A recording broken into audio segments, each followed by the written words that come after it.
J'ai pris une direction qui n'était pas la mienne, qui m'a été imposée. J'ai travaillé 3 ans en usinage. C'était bien, c'était quelque chose qui était familial. J'allais au travail sans que ça brille, quoi. C'était pas joyeux, c'était plat, c'était monotone. C'était pas moi.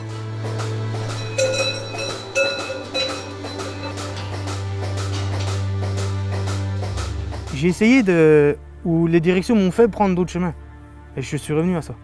J'étais malheureux. Je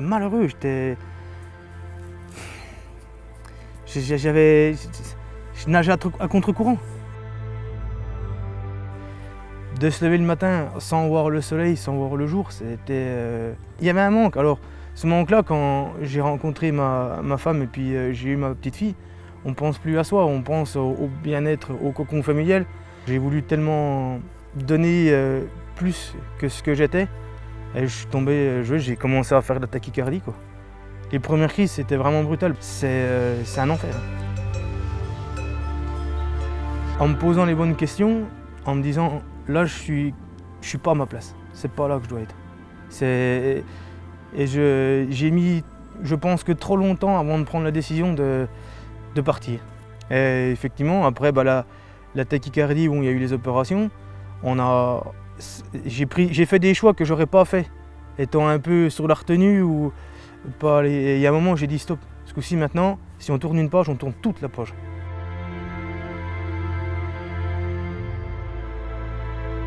Et le fait d'avoir pris les choses en main et de me dire, voilà, on va revenir à des choses qui sont terre à terre, qui sont moi, qui sont ce que je suis.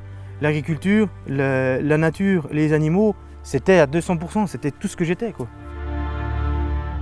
La terre, la nature, les arbres, les machins, c'est ma base. C'est ce qui a fait ce que je suis aujourd'hui.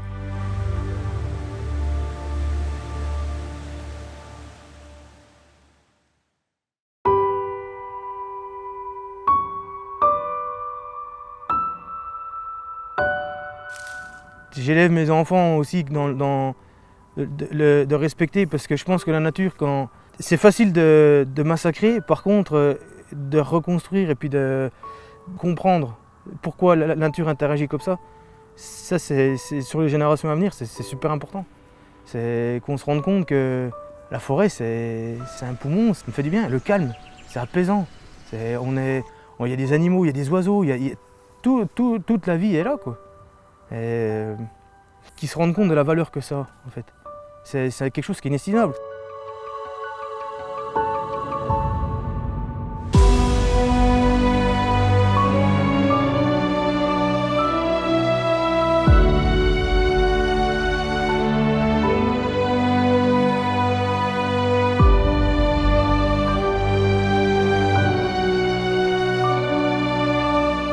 Et on dit profiter de chaque minute de chaque seconde.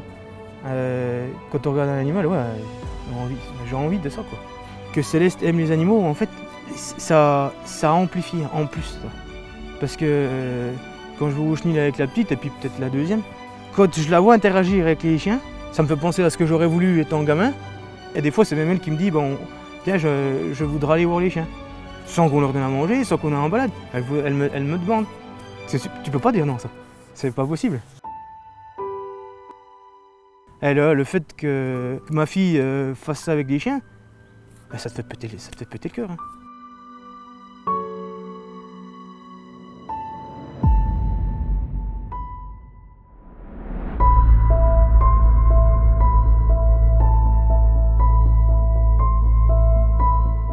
Depuis que j'ai les chiens, depuis que j'ai eu cet amour et cette passion du chien courant, on apprend la vie et on apprend à vivre aussi avec eux.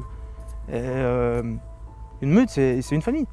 Pour moi, c'est la définition même de la famille, c'est la meute, quoi. Ma meute que j'avais là, ça fait 4 ans et demi qu'on travaillait, qu'on était ensemble, c'était vraiment une symbiose.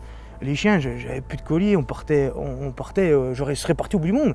Tu te sens pousser des ailes, tu te dis c'est indestructible, ce qu'on vit là, ça peut pas arrêter, ça n'arrêtera jamais.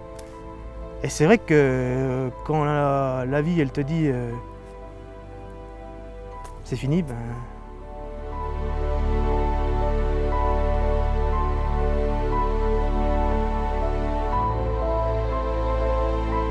on faisait un acte de chasse tout à fait banal.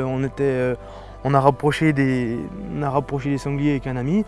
C'était vraiment une journée, tout ce qui est de plus classique, quoi. La poursuite nous est donnée, des animaux très vaillants, c'était le top, quoi. Et c'est vrai que l'animal qu'on a commencé, il commence à fatiguer. Et c'est peut-être aussi pour ça que je m'en veux, j'aurais peut-être dû arrêter avant. J'ai voulu continuer cette poursuite-là, et cet animal-là a pris le long d'une falaise, un sentier à chamois. Et à un moment, il s'est senti pris, les chiens arrivaient, on était presque cul à cul, quoi. Ils arrivaient, et le sanglier, il s'est pas rendu au chien, il a sauté dans le vide. Et les chiens ont sauté dans le vide.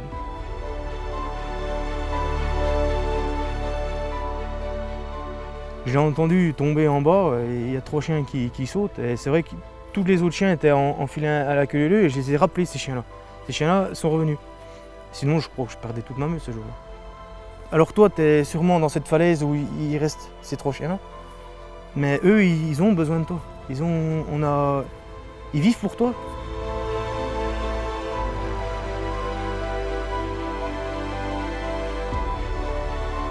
Quand j'élève des chiens, quand on vit avec eux de la naissance, de leur premier souffle à ce qu'ils partent dans leur passion, ça te prend tout ce que tu es, en fait. Et quand ces animaux-là partent, ça t'emmène une part de toi aussi, quoi.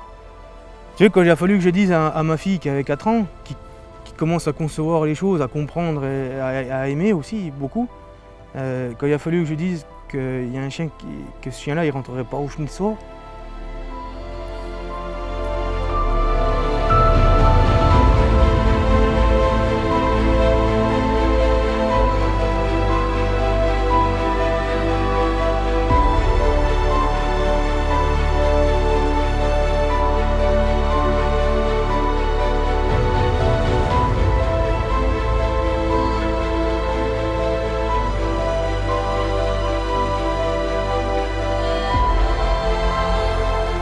La nature, elle est belle et parfois elle est cruelle.